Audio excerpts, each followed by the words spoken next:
Okay, we are starting with Indian economy. So these are all the topics we're going to discuss.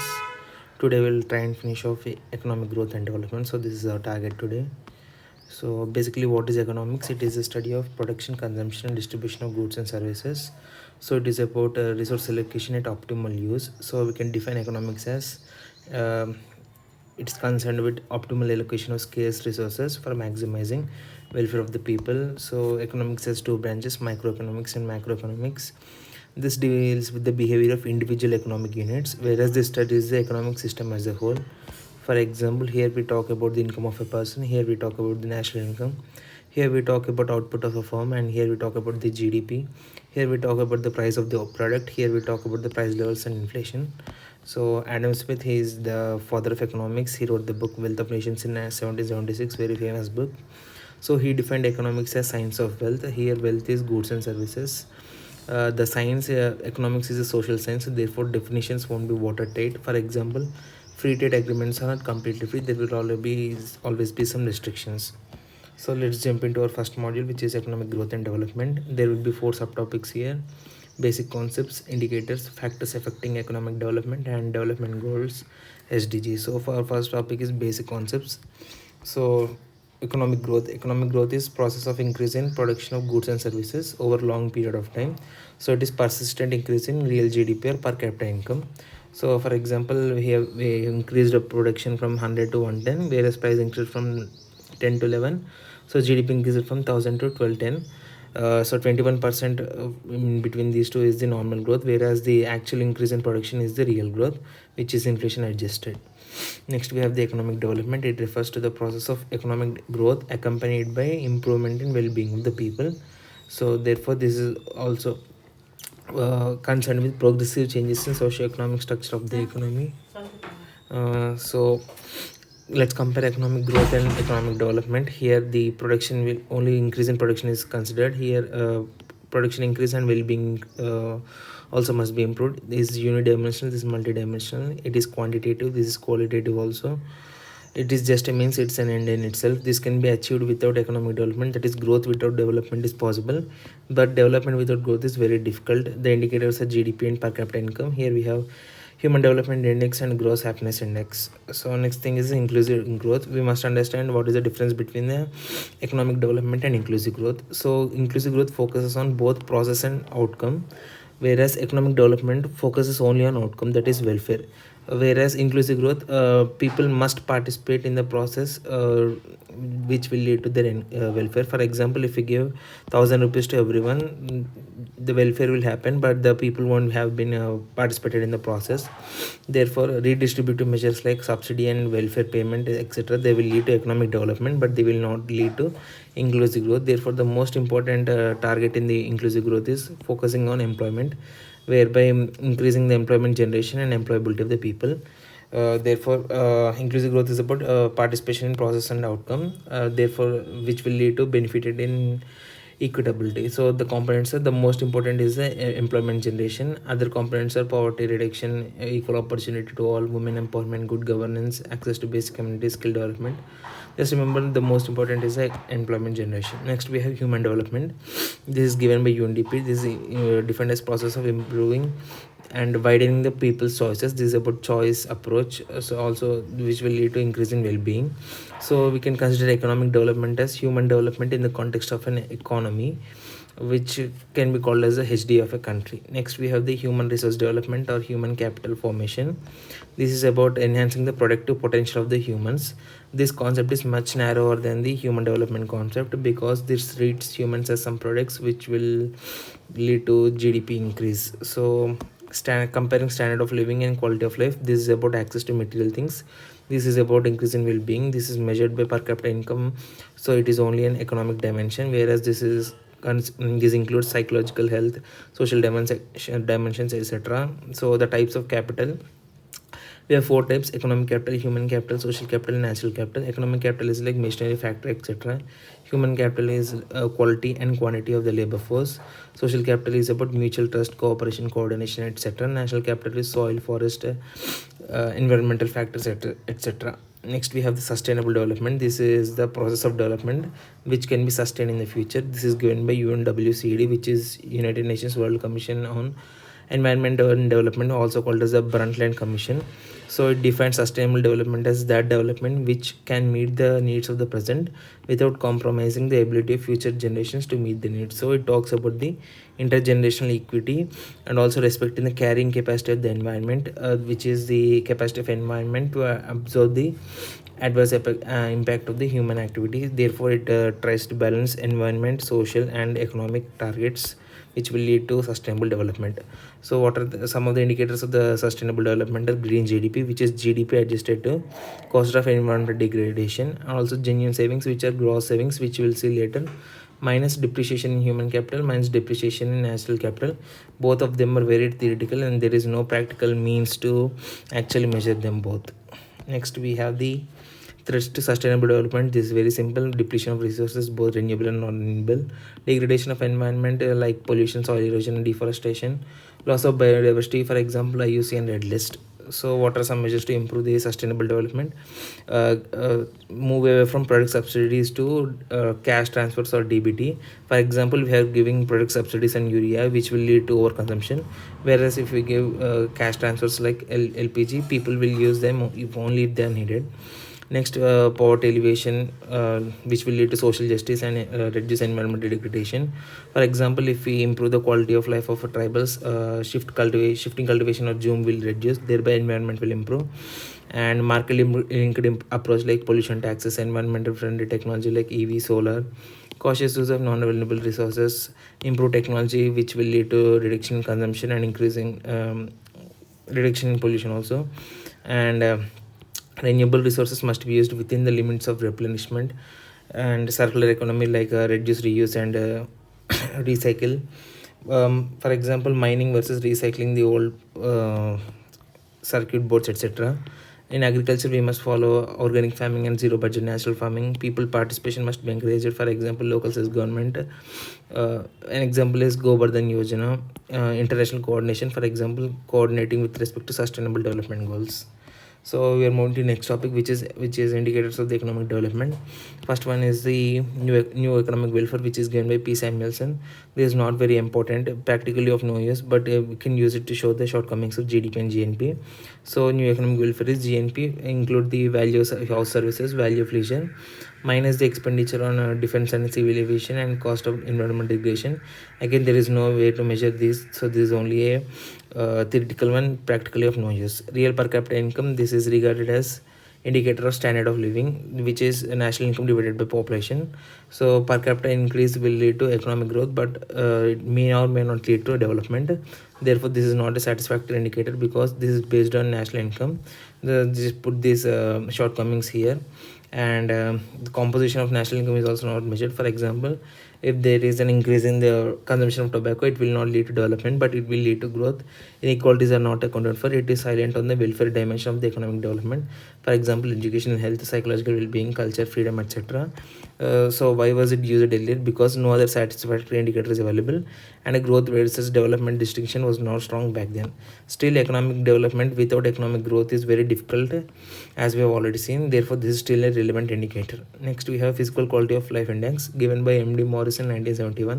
1979. This has three components, which are infant mortality, life expectancy and adult literacy. Not very important, just remember who gave this and what is this. Next was the most important, which is the Human Development Index, published in HDR by UNDP since 1990. This is led by two Nobel laureates, Mahbubul Haq and Amartya Sen. Amartya Sen got Nobel in 1998 for his work on poverty and famine. So this has three dimensions and four indicators, which are health, knowledge and standard of living. The health indicators are life expectancy at birth with a minimum value of 20 and maximum value of 85. Knowledge, we have two indicators, mean years of schooling and expected years of schooling with minimum and maximum values. And standard of living is measured through GNA per capita in dollars, purchasing power parity. We'll see what this is in later chapters. So this has minimum value of $100 and maximum value of $75,000. Based on all this, we calculate three indices, which are life expectancy index, education index and GNI index. So once we calculate them, how is the dimension index calculated? It is actual value minus minimum value by maximum minus minimum. For example, for India, life expectancy is 69.4. When we subtract 20, which is the minimum value, and maximum 85 minus 20, we get 0.76. Similarly, education index is also calculated. Whereas GNA index, we use logarithm because of diminishing utility of marginal income. Because as your income increases, extra 100 rupees will be valued much less than for a lower income person. So this is the diminishing utility of marginal income, which is why we're using log n GNA index. So once these three are calculated, we calculate HDA using geometric mean of these three indices. We have shifted from arithmetic mean to geometric mean in 2010 because if a country is performing poor in one of them and it's performing good in other two, still human development index will be good, but in reality it won't be this case. Whereas if we use the geometric mean, if one indicator is very poor, the entire HDA will also be poor. So is HDA measuring the dimensions properly? For example, in health, IMR and MMR are included. A test or an exam will be much better indicator of the knowledge, whereas inequality is not measured in standard of living. Therefore, we can say that HDA is not perfect measure of the economic development, because economic development is multidimensional, which also includes environment, social, culture, etc. So that is not included, and also this dimension is qualitative, whereas HDA measures quantitatively. So how to measure the economic development then? So we must supplement HDA with other indices like happiness index, hunger index, gender gap index, etc. If we include HDA and all this, we can clearly measure the inclusive index. So we'll see how can we supplement the HDI. So first one is the inequality adjusted HDI, which is given by UNDP since 2010. So here each dimension is discounted according to the level of inequality. Here we use Atkinson method, whereby inequality adjusted dimension index for each one is calculated by this formula GM by M into dimension index. If we all know that GM is greater than or equal to less than or equal to AM. Therefore, if inequality is 0, GM will be equal to M, and if inequality will be high, GM will be much larger. So that way we calculate the inequality adjusted dimension index, and similarly we calculate the IHDA. So there are two types of inequalities, which are interdimensional and intradimensional. Intra is between the dimension, inter is among these three dimensions. So HDA since 2010 we have shifted to the GM model. It can measure the interdimensional, but it cannot measure the intradimensional inequality, which is solved by IHDA. And this is a small graph of annual average HDA growth from 1990 to 2018. India and China are the top runners. Surprisingly, GDP growth follows the similar trend. So here from this also we can prove that economic growth is prerequisite for economic development. So next we have psychological well-being related indicators. First one is the gross national happiness as developed by Bhutan. It has 4 pillars: sustainable socio-economic development, good governance, environmental conservation. These three are secular, whereas the last one, which is preservation of cultural values, this makes it semi-religious concept, because for Bhutan it is about promoting the values of Buddhism. Next, we have the World Happiness Report given by UN Sustainable Development Solution Network since 2012. India has a rank of 144th out of 156 countries, which is very poor. It has 6 components. These 2 are objective, and these are subjective components, which are per capita GNP and life expectancy. These are in HDA also.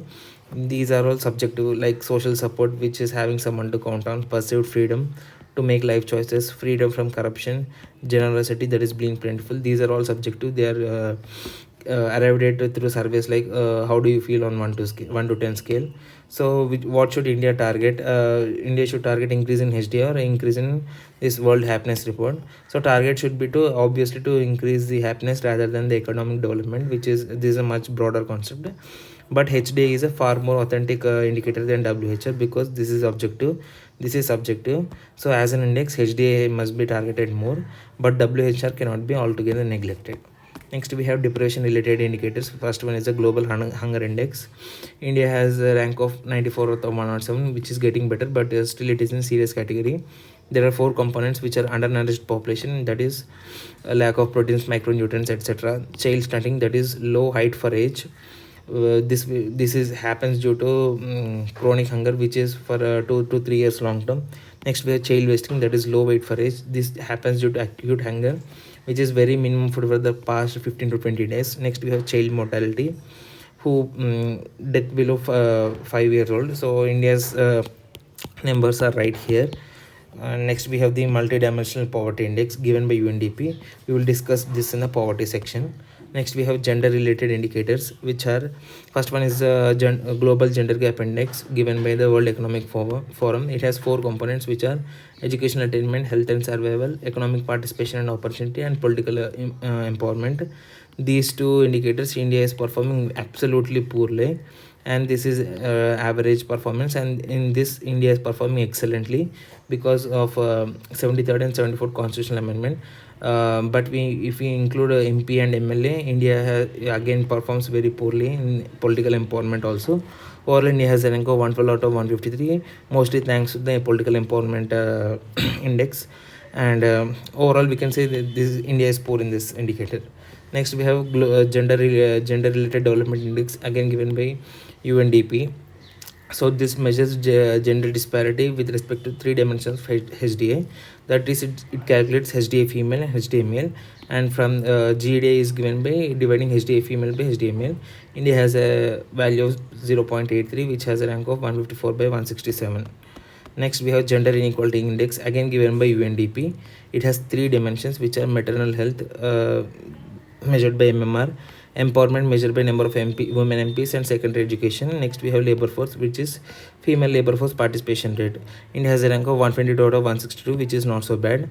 But again, this is also given by UNDP, and this is also given by UNDP. So UNDP publishes both GDA and GII. Why?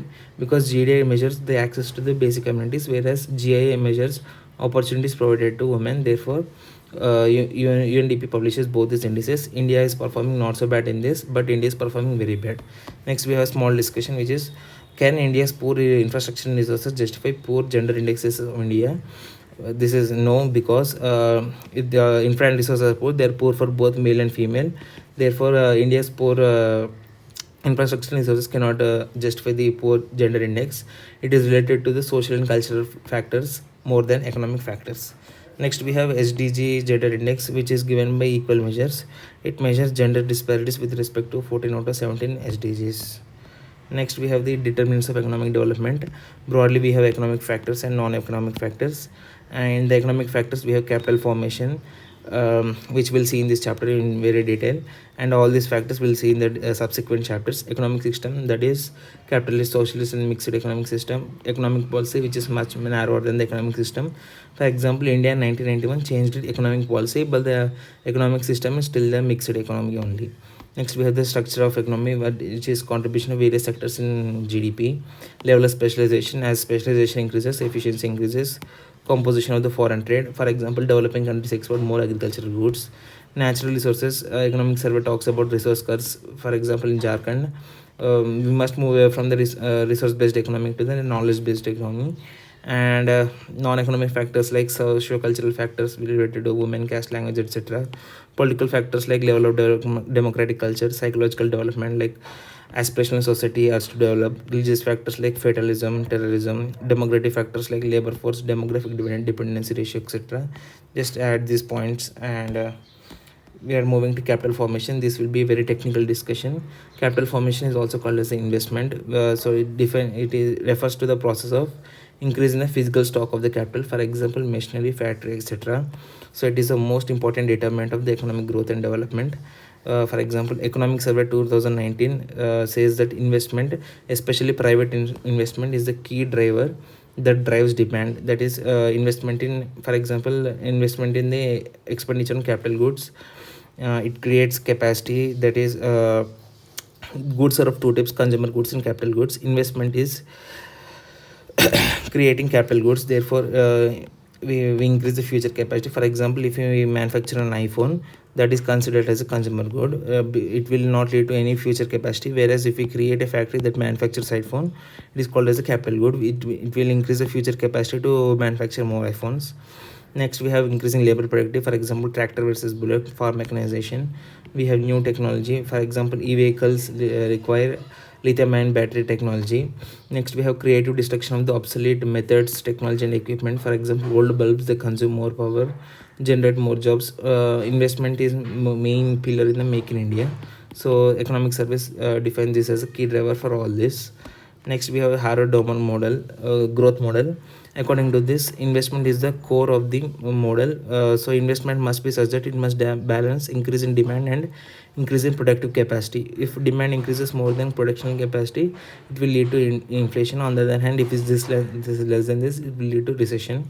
So there is an important concept called ICOR, which is incremental capital output ratio. It gives a formula for economic growth as economic growth equal to investment divided by ICOR. What is ICOR? It is increase in capital divided by increase in output. We'll see through an example. For example, there is a soap factory and the shampoo factory. For soap factory, if you invest 10 lakhs more and through the we are able to generate 2 lakhs more output, the ICOR will be 5. Whereas for the shampoo factory, if we invest 10 lakhs and we are able to generate 2.5 lakhs more output, then ICOR is 5. Obviously, shampoo factory is more efficient, therefore higher the ICOR, lower the efficiency. For India, during the 70s, ICOR was more than 5. In 80s, 4.5. And since 1990s, the ICOR has been decreasing. So this is proof that LPG reforms have led to more efficiency in the Indian economy. Now Niti Aayog says that ease of doing business will lead to more ICOR and hence more efficiency.